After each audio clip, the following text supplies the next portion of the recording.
주전 323년에 마케도니아의 수도인 펠라에서 필립 2세와 왕비였던 올림피아의 아들로 태어난 한 남자가 있었습니다.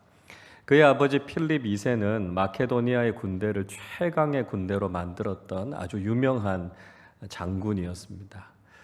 그도 역시 12살이 됐을 때 아주 사나운 명마를 잘 길들였던 용맹한 사람이었고요. 16세가 될 때까지는 그리스의 철학자인 아리스토텔레스에 의해서 학문을 연마했던 사람이었습니다.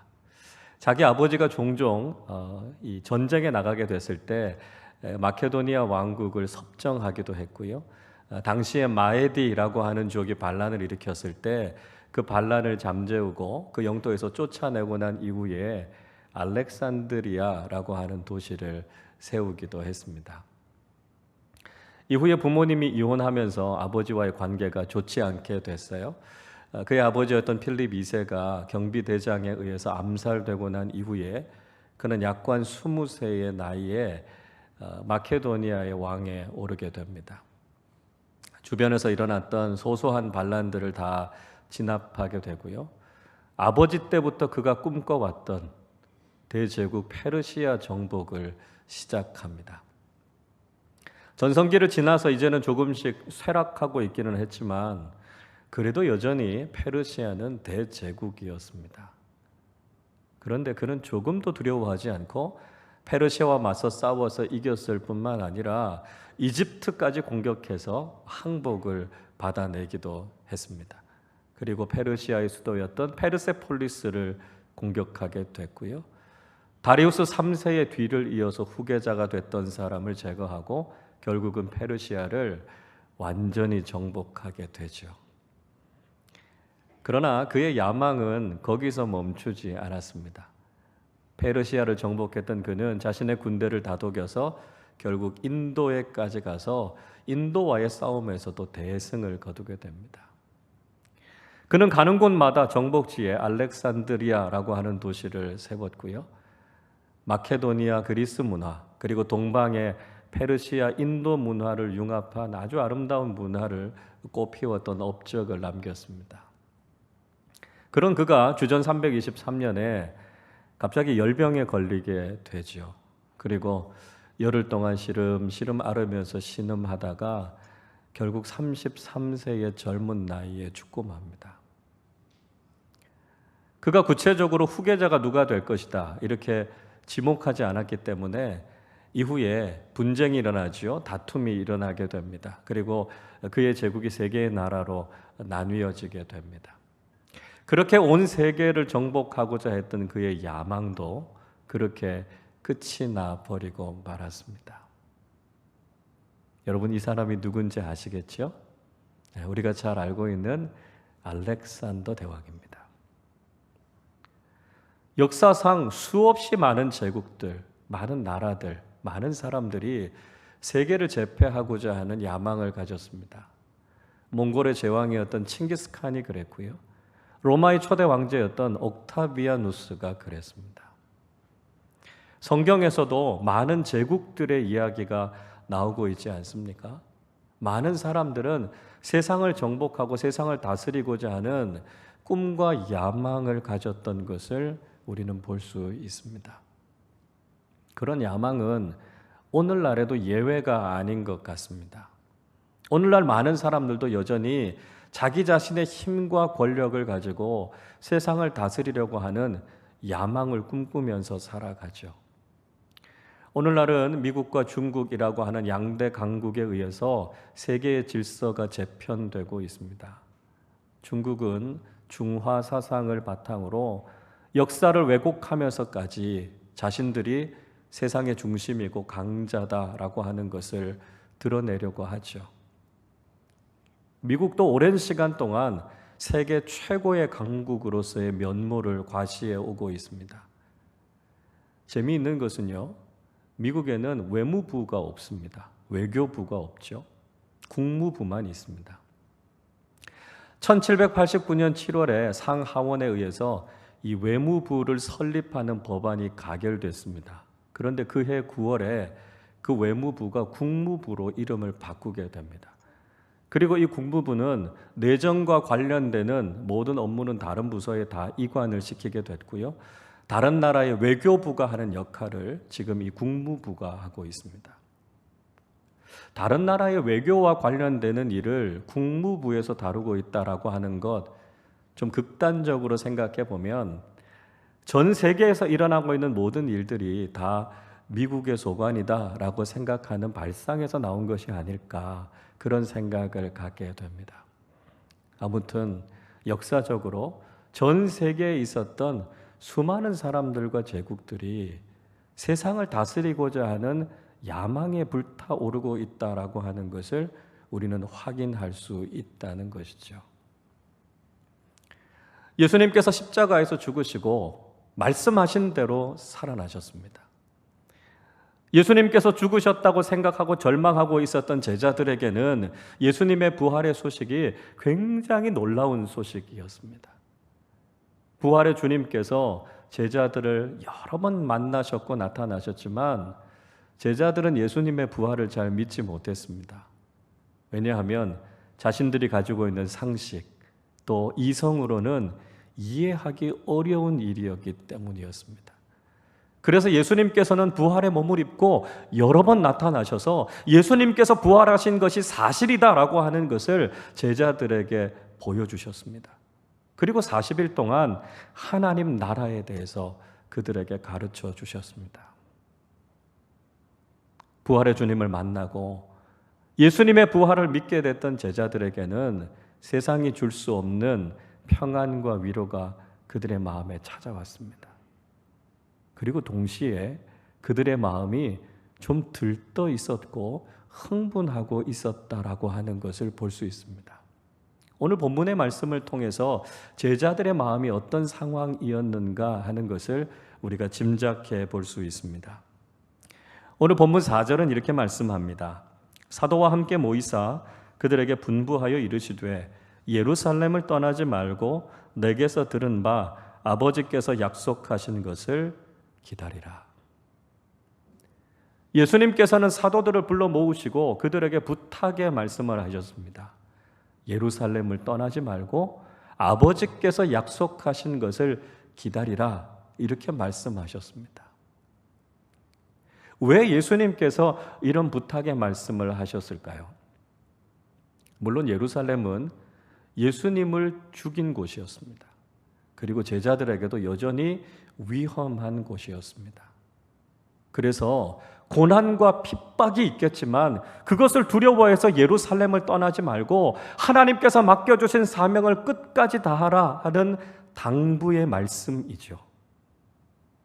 그런데 오늘 본문의 말씀을 계속해서 읽어가다 보면 예수님께서 이렇게 말씀하신 또 다른 이유가 있다라고 하는 것을 우리는 알게 됩니다. 예루살렘에서 죽으시고 부활하신 예수님께서 갈릴리에서 제자들을 만나셨습니다. 그리고 그 제자들과 함께 예루살렘으로 다시 돌아오셔서 하나님 나라에 대해서 가르치셨습니다. 그런데 제자들은 이전에 예수님으로부터 듣는 하나님 나라와는 사뭇 다른 생각을 가지고 있었습니다. 왜 그런가 하면 이제는 부활하신 주님과 함께 하나님 나라가 세워질 일이 눈앞에 다가왔기 때문에 그렇습니다. 부활하신 주님의 능력이라면 이제 이 위대한 제국이 이 땅 가운데 서는 것은 시간 문제라고 생각했습니다. 예수님께서 말씀하신 그 하나님 나라, 그 위대한 제국이 곧 이 땅에 세워질 것을 기대하면서 그들은 들뜬 마음으로 예루살렘을 떠나서 온 세상을 향해 나가고 싶었습니다. 그래서 하나님 나라가 이 땅 곳곳에 세워지는 것을, 눈에 보이는 그 하나님 나라가 세워질 그 야망에 들떠 있었던 것을 우리는 발견할 수 있습니다. 그래서 제자들은 지금이 그때인지를 예수님께 여쭈었습니다. 6절은 이렇게 말씀하지요. 그들이 모였을 때에 예수께 여쭈어 이르되 주께서 이스라엘 나라를 회복하심이 이때니까 하니. 제자들은 예수님께 이스라엘 나라의 회복을 물었습니다. 예수님께서 다윗의 왕권을 회복하시고 이 땅의 정치적인 이스라엘 나라를 다시 회복하실 때가 이때인지를 물었습니다. 제자들이 이야기하고 있는 이스라엘 나라의 회복은 예수님께서 말씀하신 하나님 나라와는 결이 많이 다르죠. 예수님께서는 하나님 나라가 이 땅에 존재하지 않는, 눈에 보이지 않는 나라임을 거듭해서 강조하셨습니다. 누가복음 17장 20절 21절은 이렇게 말씀합니다. 바리새인들이 하나님의 나라가 어느 때에 임하나이까 묻거늘 예수께서 대답하여 이르시되 하나님의 나라는 볼 수 있게 임하는 것이 아니요 또 여기 있다 저기 있다고도 못하리니 하나님의 나라는 너희 안에 있느니라. 예수님께서는 하나님의 나라가 이 땅에 속한 나라, 우리의 눈에 보이는 나라가 아니라고 말씀하셨습니다. 하나님의 나라는 예수 그리스도의 임재와 주님의 통치가 이루어지는 나라라고 거듭해서 말씀하셨습니다. 그러나 제자들과 사람들은 여전히 이 땅에 세워질 정치적인 나라, 우리의 눈에 보이는 그 어떤 제국을 하나님 나라로 오해하고 있었던 것이죠.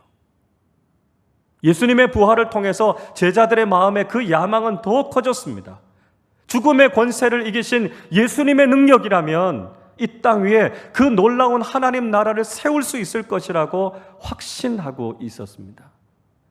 눈에 보이는 이 세상의 나라, 이 세상 모든 것을 다스리는 하나님 나라를 꿈꾸고 있었던 제자들의 마음은 마치 이 땅에 위대한 제국을 세워서 자신의 영향력을 땅 끝까지 드러내려고 했던 야망을 가졌던 사람들과 별반 다르지 않다는 것을 알게 되죠. 여러분, 우리는 부활 이후를 살아가고 있는 사람들입니다. 예수 그리스도의 부활의 능력과 그 생명력이 무엇인가를 우리는 경험하면서 살아가고 있습니다. 죽음의 권세를 이기신 주님께서 오늘 우리의 삶을, 우리의 공동체를 변화시키실 것에 대한 확신을 가지고 우리는 살아가고 있습니다. 주님의 그 부활의 능력이 우리의 삶과 공동체를 어떻게 변화시킬 수 있을까요? 그런데 여러분, 혹시 우리가 부활하신 그 주님의 능력을 통해서 이 세상에서 더 높아지고 더 강해지고 더 많은 것을 가지고자 하는 마음을 갖고 있지 않습니까? 부활하신 주님께서 내게 조금만 더 힘을 주시면 내가 지금까지 이루지 못했던 일들을 능히 이룰 수 있겠다는 생각을 갖고 있지 않습니까? 살아계신 주님께서 내 삶을 조금만 더 지지해 주신다면 내가 그동안 이루지 못했던 성공을 이룰 수 있는 것은 문제도 되지 않을 것이라고 생각하고 있지 않습니까? 만약에 우리가 주님의 능력을 통해서 세상에서 더 강해지고 세상에서 더 많은 것을 가지고자 한다면 우리의 마음속에도 세상 사람들이 가지고 있는 야망이 자리 잡고 있다는 것을 알아야 합니다. 부활의 능력을 통해 세속적인 성공과 욕망을 추구하고 있다면 우리도 역시 야망을 쫓아서 살아가는 사람일 수밖에 없다는 것이죠. 그렇다면 부활하신 주님께서 우리에게 원하시는 것은 무엇일까요? 부활의 생명과 부활의 능력을 가지고 있는 우리가 어떻게 살아가기를 주님께서 원하시겠습니까? 예수님께서는 오늘 우리에게 참 소중한 비전을 말씀해 주고 계십니다. 오늘 8절 말씀인데요. 우리 8절을 함께 읽도록 하겠습니다. 오직 성령이 너희에게 임하시면 너희가 권능을 받고 예루살렘과 온 유대와 사마리아와 땅 끝까지 이르러 내 증인이 되리라 하시니라. 예수님의 비전도 땅 끝을 향하고 있었습니다. 제자들이 정치적인 이스라엘 나라로 회복한 이후에 온 세상에 그 영향력을 미치고 싶었던 것처럼 예수님께서도 하나님 나라를 통해 온 땅에 영향력을 미치기를 원하셨습니다. 세상에 많은 사람들이 제국을 세우고 그것을 통해 온 세상을 다스리고 싶었던 것처럼 예수님께서도 복음을 통해서 온 땅을 다스리기를 원하셨습니다. 비전이라고 하는 것과 야망이라고 하는 것은 겉으로 드러나는 모습이 비슷합니다. 스케일이 비슷해요. 그러다 보니까 비전과 야망을 혼동하게 되는 경우들이 많습니다. 외형적으로 드러나는 모습이 비슷하기 때문에 비전을 말하는 사람들도 야망을 쫓아가면서 살 때가 많다는 것이죠. 그러나 비전과 야망은 근본적으로 다르다는 것입니다. 야망은 나의 뜻을 이루는 것이고요. 내가 모든 것을 다 다스리는 것입니다. 야망을 가지고 있는 지도자들은 나의 생각을 하늘의 뜻이라고 생각합니다. 그리고 모든 사람을 내 앞에 무릎 꿇게 하고 싶어 하죠. 내가 대단한 업적을 이루고 그 모든 영광과 찬사를 내가 다 받고 싶어 합니다. 그러나 비전은 다릅니다. 비전은 하나님의 뜻이 이루어지는 것이고요. 하나님께서 다스리시는 나라입니다. 예수 그리스도의 복음이 선포되어지고 하나님의 통치가 이루어지는 것이죠. 그래서 비전의 사람들은 나의 주장, 나의 생각을 고집하지 않고 하나님의 말씀에 순종합니다. 하나님의 뜻이 온전히 이루어지고 하나님께서 다스리시는 것이 바로 하나님 나라임을 고백하게 되는 것이죠.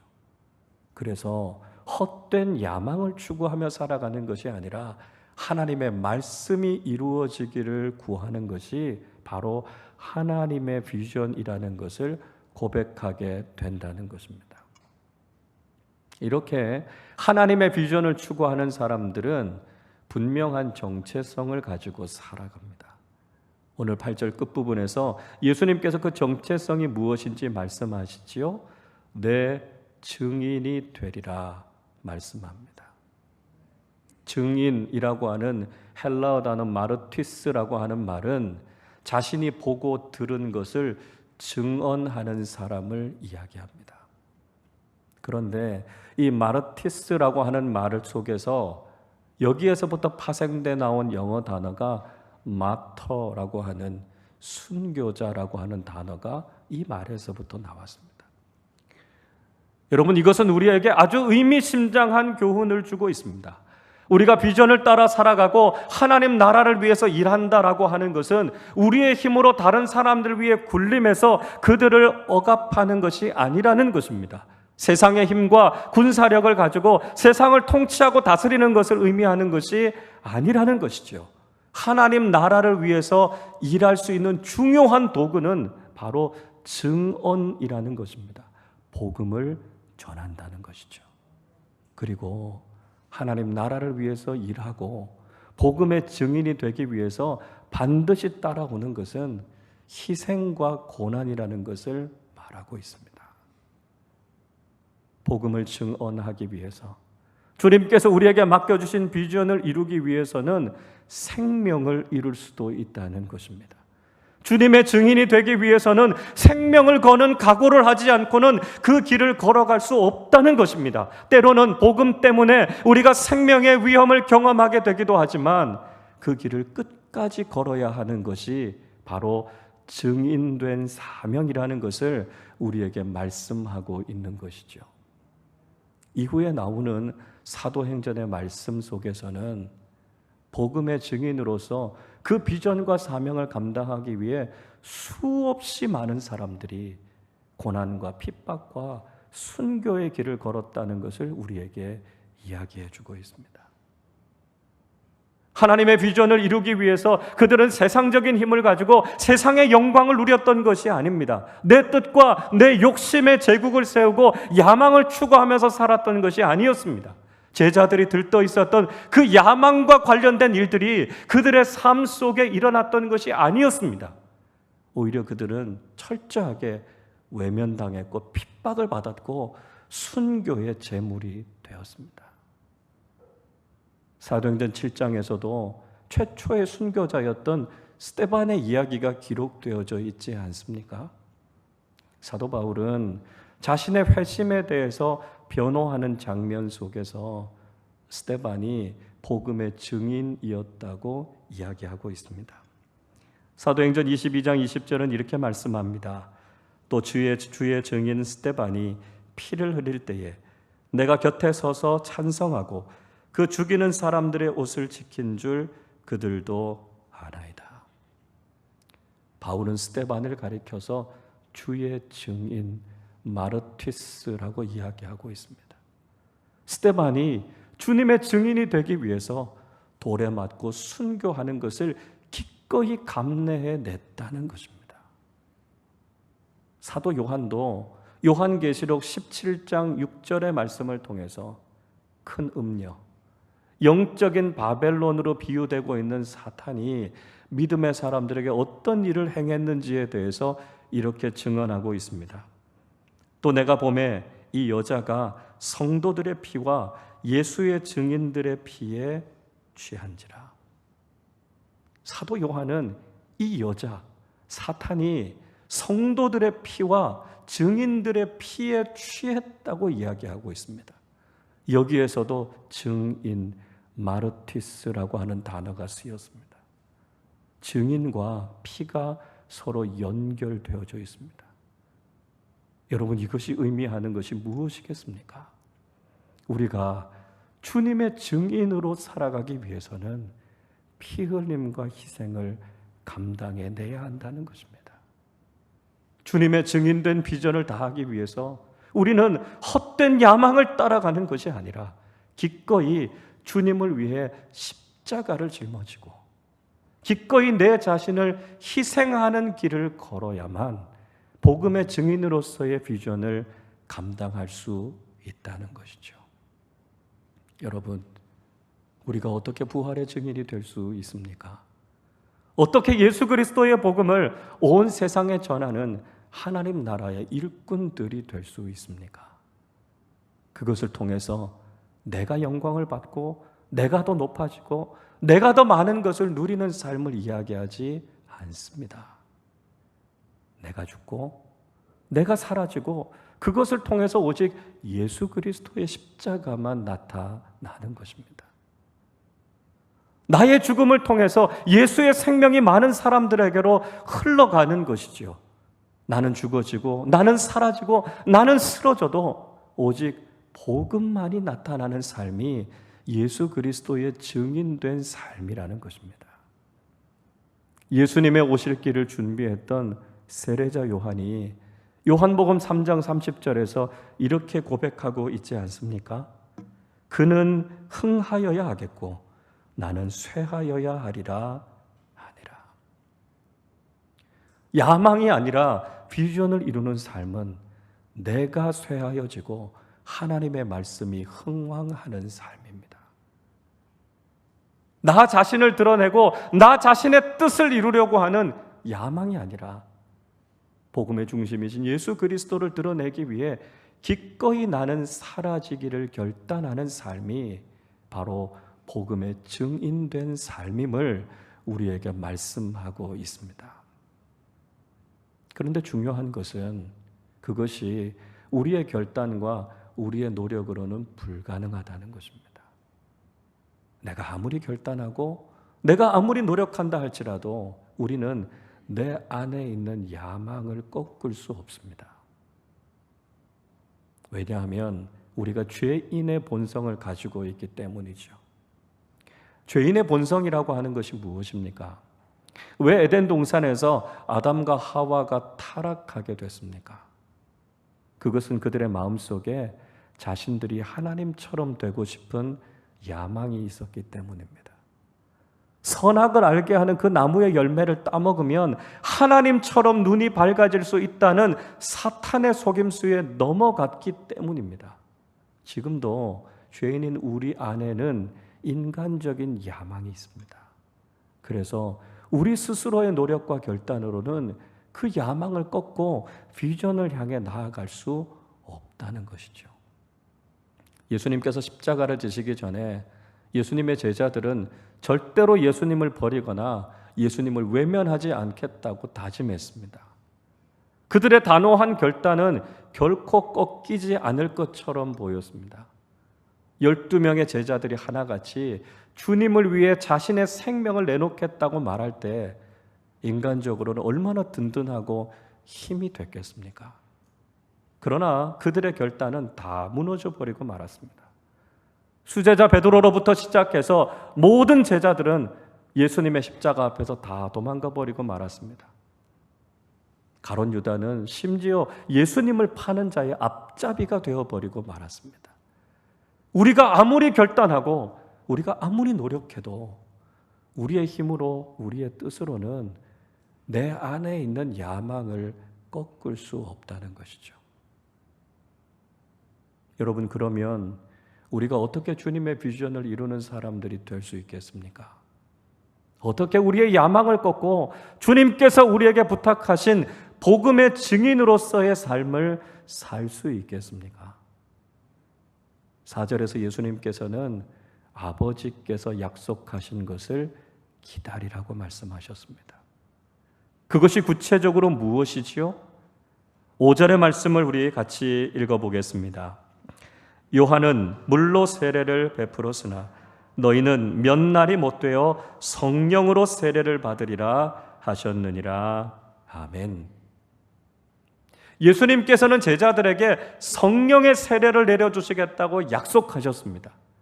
그들의 의지로, 그들의 힘으로는 주님의 제자로서의 길을 걷지 못했지만 성령님께서 그들과 함께 하시면 그들은 끝까지 복음의 증인으로 살아갈 수 있음을 주님께서 약속해 주셨던 것입니다.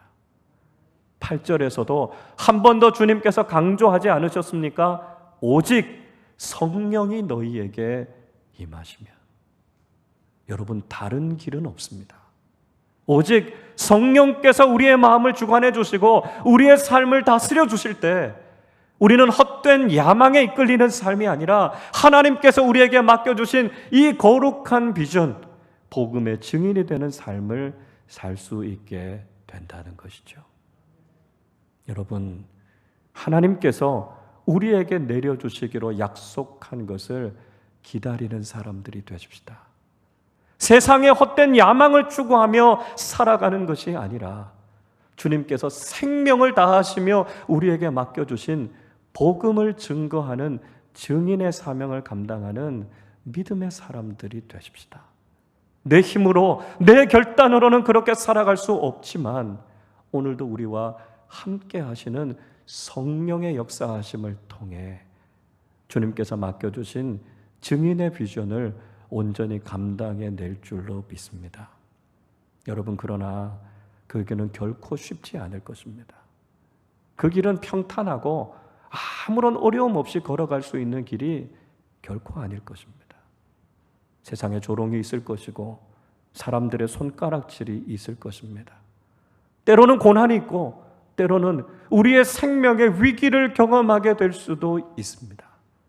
그러나 나를 살리시고 나에게 영원한 생명을 주신 이 예수 그리스도의 복음을 성령님의 능력을 통해 온 땅 가운데 증거하는 복음의 증인들로 살아가실 수 있기를 바랍니다.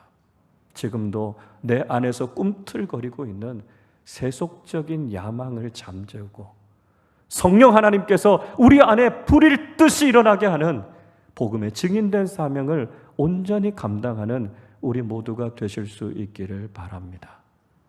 하나님께서 약속하신 성령의 충만하심을 통해 우리의 일생을 살아가는 동안 복음의 증인으로 하나님 나라의 일꾼으로 살아가는 믿음의 사람들이 되시기를 주님의 이름으로 축원합니다.